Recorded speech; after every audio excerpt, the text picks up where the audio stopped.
बिस्मिल्लाहिर्रहमानिर्रहीम। अस्सलाम वालेकुम। तमाम मुसलमान बहन भाइयों, बच्चों, बुज़ुर्गों को मेरी तरफ़ से दिली ईद मुबारक। अल्लाह ताला आपको खुश रखे, अपने हिफ्ज़ व ईमान में रखे। सऊदी अरब में, कई खलीजी ममालिक में, बरतानिया में और कई ममालिक में आज ईद है अल्हम्दुलिल्लाह जुमे वाले दिन, और पाकिस्तान में और कई ममालिक में ईद उल फ़ितर जो है वो कल अदा की जाएगी, यानी हफ्ते वाले दिन। चलें, आज ईद का दिन है, आप आज ईद मना रहे हैं या कल को, आपको ईद मुबारक। अच्छा, मेरी बचपन से ही ये ख्वाहिश रही है कि मुसलमान जो है ना वो एक दिन ईद मनाएं, इससे खुशी जो है ज़्यादा होती है और फिर इसमें एक यूनिटी, इत्तेहाद का भी इसमें अंसर आ जाता है। बहरहाल इसमें कोई शरई तकाज़े होते हैं जिनको पूरा करना होता है। चाँद देखकर ही हम ईद उल फ़ितर का तयन कर सकते हैं। ये उलमा कराम इस पर बेहतर बात कर सकते हैं। इस पर काफ़ी बात होती भी है कि वो ममालिक जिनमें काफ़ी फासला है और यहाँ पर टाइम डिफरेंस काफ़ी ज़्यादा है, यानी एक मुल्क ज़मीन के एक तरफ है, दूसरा दूसरी तरफ, जिसमें 10-12 घंटे का फ़र्क है, वहाँ पर तो आप सोच सकते हैं कि चले अगले दिन ईद होगी। लेकिन वो ममालिक जो करीब करीब हैं, जिनमें 3-4-5 घंटे का फासला है, तो वहाँ पर ईद का अगले दिन जाना तो ये बहरहाल समझ से बाहर है। तो बहरहाल कुछ शरई तकाज़े होते हैं। तो अल्लाह ताला तमाम मुसलमानों में इत्तेहाद पैदा करे। और मैं कल से देख रहा था कि सोशल मीडिया पर लोग जो है ना वो परदेसी भाइयों के बहुत ज़्यादा दुख जो है ना वो बयान कर रहे हैं।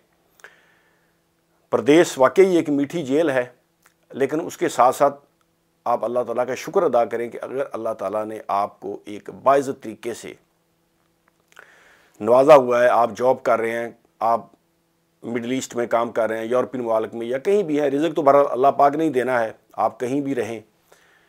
लेकिन जो भाई दूसरे ममालिक में रहकर अपनी फैमिली को सपोर्ट कर रहे हैं, अपने वालिदैन को, बीवी बच्चों को, बहन भाइयों को, तो आप अल्लाह का शुक्र अदा करें। जिस तरह के हालात हैं हमारे मुल्क के, नौजवान जो हैं वो डिग्रियाँ लिए मारे मारे फिर रहे हैं जॉब के लिए। आज देखें बेरोज़गारी कितनी बढ़ चुकी है। तो मेरे वो भाई जो प्रदेश में रह रहे हैं, जिनके पास रोज़गार है, तो आप अपने उन भाइयों को याद कर लिया करें कि जो अपने वालिदैन की खिदमत करना चाहते हैं, अपने बीवी बच्चों को, बहन भाइयों को सपोर्ट करना चाहते हैं, लेकिन उनके हालात ऐसे हैं बेचारों के कि वो खुद अपनी सपोर्ट नहीं कर सकते। आज देखेंगे क्या पाकिस्तान में एक 40-50 हज़ार रुपया महीना कमाने वाला आदमी, क्या वो अपना घर बना सकता है, अपनी सवारी रख सकता है, बीवी बच्चों को, वालिदैन को सपोर्ट कर सकता है? यकीनन नहीं कर सकता। हालात बहुत टफ हैं। तो आप उन भाइयों को याद कर लिया करें। प्रदेश में वाकई इंसान को तंगी तो आती है, लेकिन अगर आपको अल्लाह ताला ने एक बाइज़्ज़त तरीके से रोज़गार दिया हुआ है, पाकिस्तानी बात पता क्या है, पिंड दियाँ गलियाँ, खाले बन्ने, ये खेत खलियान, टालियाँ किकरा निम्मा, बोड़ा पिपलों की छां, ये इंसान को तभी अच्छी लगती है जब इंसान की जेब में पैसे हों। यकीन जानिए कि अगर आपकी जेब में पैसे नहीं है ना, तो फिर इन चीज़ों की कोई वक़्त नहीं है। एक आदमी जिसको बेचारे को ये फ़िक्र है कि मैंने शाम को रोटी क्या खानी है, बच्चों को क्या खिलाना है, तो उसकी बला से ये चीज़ें। तो अल्लाह ताला का शुक्र अदा करें। अगर अल्लाह ताला ने आपको एक रोज़गार फराहम किया हुआ है, और जिन ममालिक में हम काम कर रहे हैं, अल्लाह ताला उनकी भी खैर करे कि चलें, और साथ साथ अपने मुल्क के लिए भी दुआ करें कि अल्लाह ताला पाकिस्तान के हालात बेहतर करे, ताकि जो बैरून मुल्क पाकिस्तानी रहते हैं वो भी जाकर अपने मुल्क में इन्वेस्टमेंट करें, वो भी वहाँ पर जाकर रह सकें।